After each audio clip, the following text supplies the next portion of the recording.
Hey guys, Disson Magic here, and I've got some bad news for you. Not only did Wizards release another card in a foreign language, because why the hell not? Why not make it impossible to read until somebody translates it, and then they probably translate it wrong, and everybody gets pissed off about something that wasn't even correct in the first place?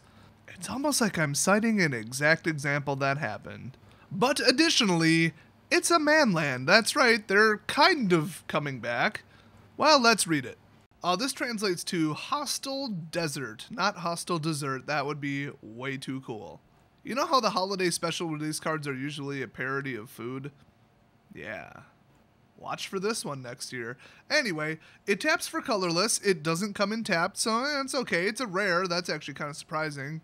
And if pay 2 of any color, then exile a land card from your graveyard. Hostile Desert becomes a 3/4 elemental creature until the end of turn. It's still a land. So it's basically a manland. Now, manlands haven't quite gotten to like Thoughtseize level where people are like, I am so done with this damn card being legal, somebody kill it.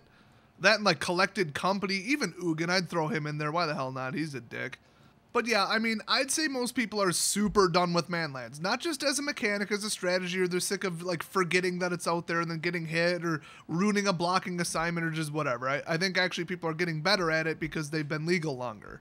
The problem is that I've noticed personally, and you might not have had this experience, is I play a lot of control, a lot of creature removal. You basically have to these days, so I'd say that probably actually does describe most people.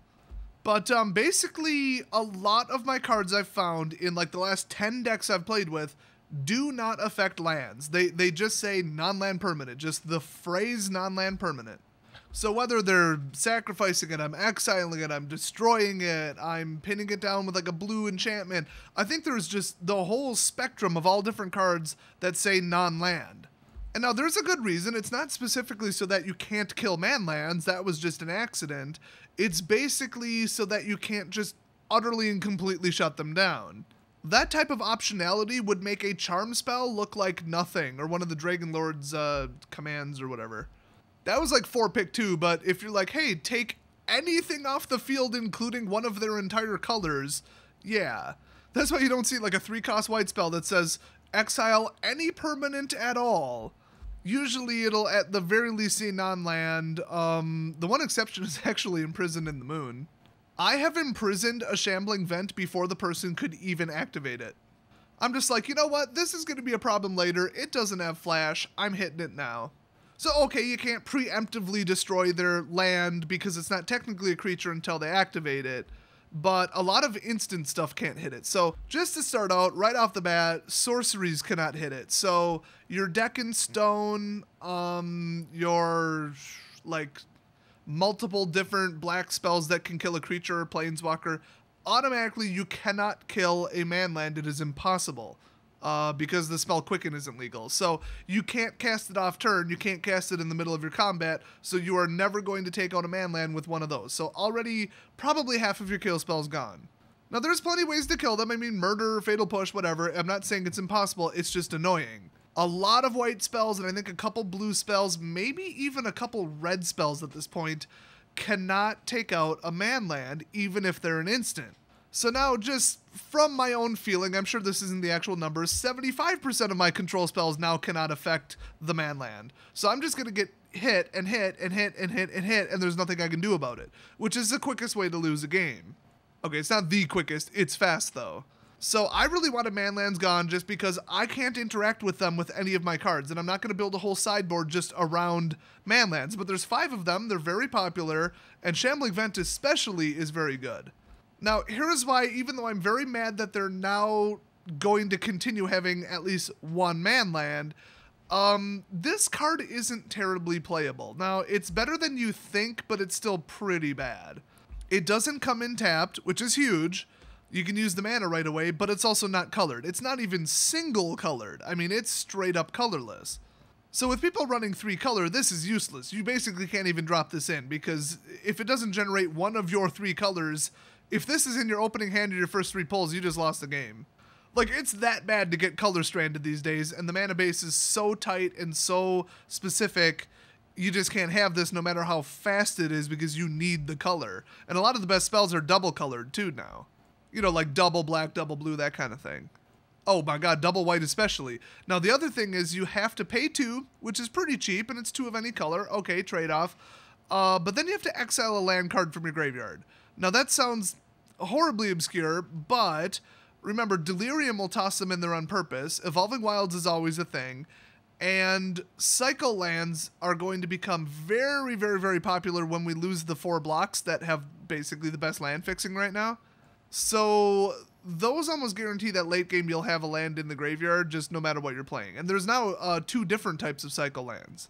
So that's kind of neat, I mean, but it's just, you can't just activate this over and over and over and over and over 6 turns in a row to deal, 18 damage. So it's very, very, very limited. It's still annoying with the threat of a blocking assignment. And it's definitely big. I mean, a 3/4 for 2 mana is pretty damn good. But going back to the whole it doesn't come in tapped thing, you can't just drop it in, surprise, 3 damage. It would have summoning sickness. If a permanent was not continuously controlled since the very start of the turn, or I believe the end of the previous turn, it's the same thing technically, then you cannot swing with it if it becomes a creature. That is like the exact opposite of how they phrase the rule, but that's how it works.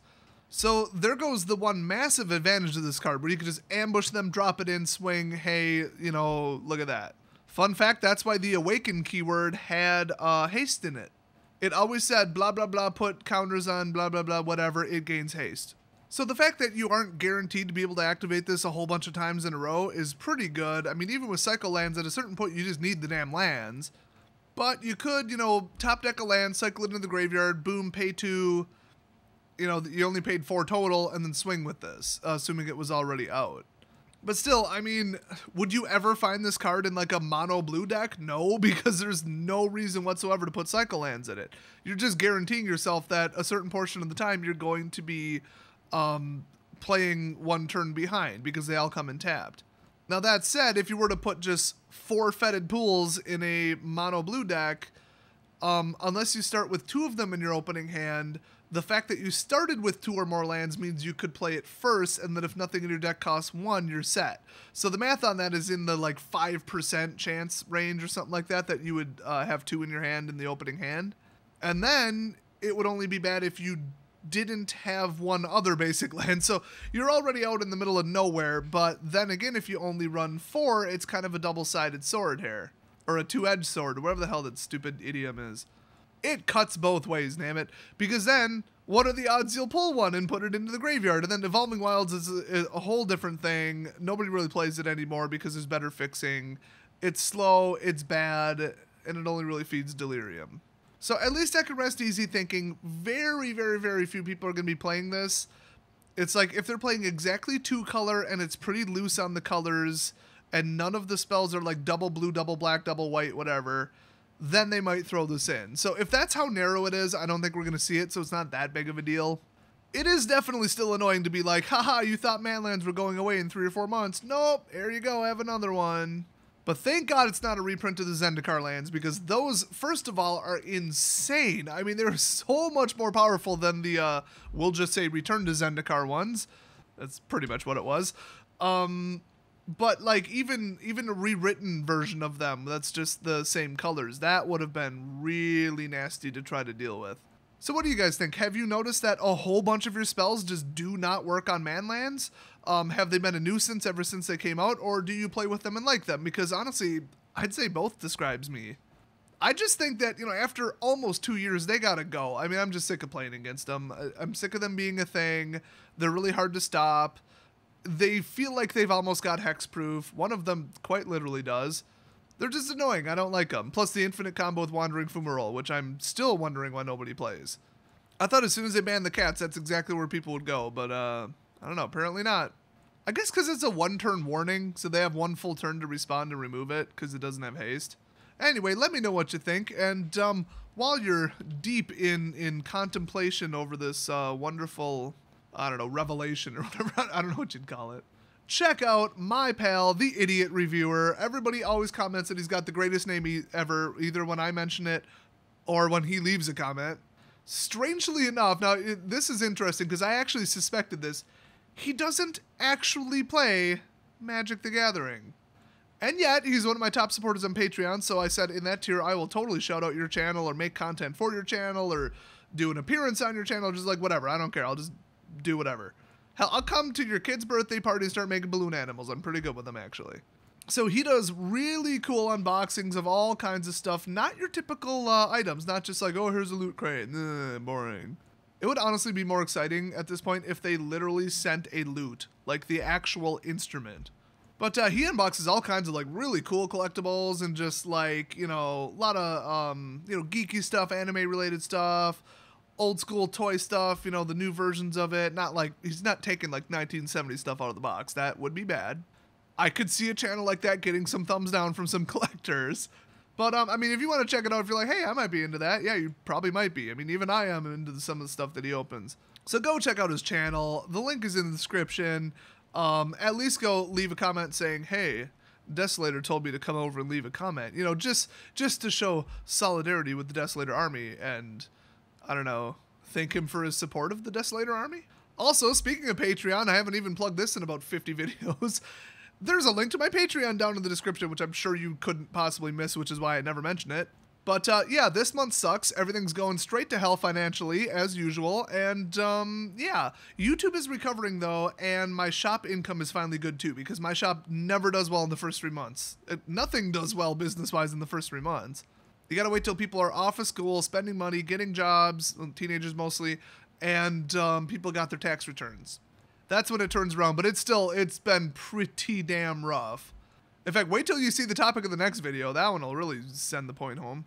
So if you're like, hey, I've got way the hell too much money, I need to give some of it to Desolator, that's when you should support me on Patreon. If you're as broke as I am, I may perhaps recommend that you don't support me on Patreon because like you got your own bills and crap to worry about.